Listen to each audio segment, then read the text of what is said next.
One of the most intriguing topics science has given to our society is the creation of GMOs, or genetically modified organisms. Genetically modified organisms are essentially living things that are changed by manipulating their genetic code. While this does sound scary, we humans have been doing this for a long time. In our early civilization, we breed certain types of phenotypes with each other, hoping that the next generation of living things would develop the phenotypes that we want. However, this method of cross-pollination and selective breeding would take a long time, as well as not all offspring would showcase the desired phenotype. With GMOs, we can definitively find the genotype that would display the targeted phenotype. Insert it to the seeds of the offspring, and the offspring would exhibit the targeted detail. While it would still take a long time for the offspring to grow in order to show this phenotype, the problem of whether or not the offspring will have the particular detail is undeniable.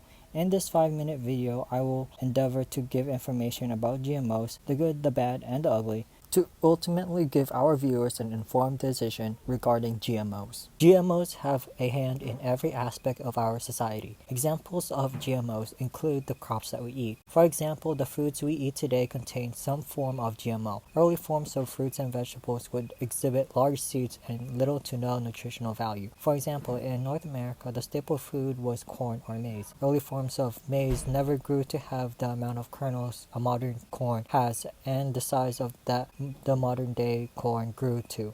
The corn was also genetically modified to have pesticides in their genes in order to combat insects or other predators that would otherwise eat the corn. Another example of GMOs are medicines like insulin. Insulin is paramount in treating human beings with diabetes. In the textile industry, cotton is specifically genetically modified in order to yield as much cotton fiber as possible in order to make clothes and other fabric materials. Cottonseed oil is also used from packaging and restaurants for frying, and cottonseed meals and husk is used for food for animals. In the future, the use of GMOs would be crucial for biomedical research or biotechnological advances. Biofuels, for example, could be an alternative way to fuel our cars instead of fossil fuels. By using genetically modified algae, we can extract carbon dioxide in the air and sunlight and turn it into liquid hydrocarbon fuels called photofuels. While this technology is in its infancy state, the possibility and the potential is there. However, while these good examples of GMOs, it is not without its controversies. One of these controversies is if GMOs are safe to eat. How do we know if there are any side effects later down our lives that GMOs are going to cause? This is a valid concern because maybe the gene that displayed the effects of pesticide would one day increase the chance of cancer,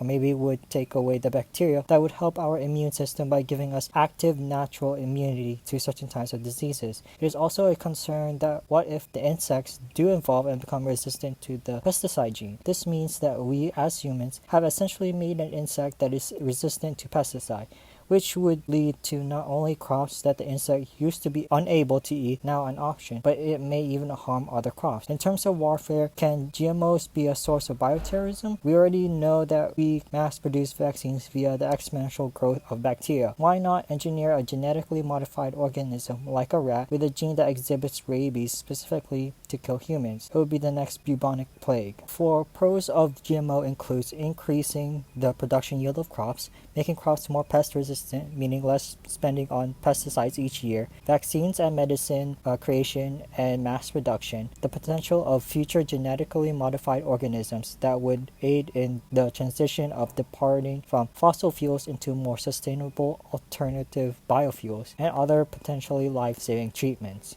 The cons of GMO include the ethical treatment of animals being experimented on, the possibility of bioterrorism that would spread and wipe out humanity, the possibility of indirectly creating a super-resistant bug or animal, the possibility of reducing biodiversity, which can lead to a disease that would instantly disintegrate a species. The possibility of later down our lifespan eating a GMO crop would lead to an unforeseen complications. But the most important, I believe, is the GMOs are still in their infancy state. We don't know much about the potential of GMOs enough to definitively say that it is okay. It will take time to fully understand the possibilities of GMOs, that it may be beneficial or it may be harmful to us humans and their intended consequences. It is then up to us as a consumer, as a community, and more importantly as children of God to make the right choices and the right actions for our continued existence on this earth that God has created.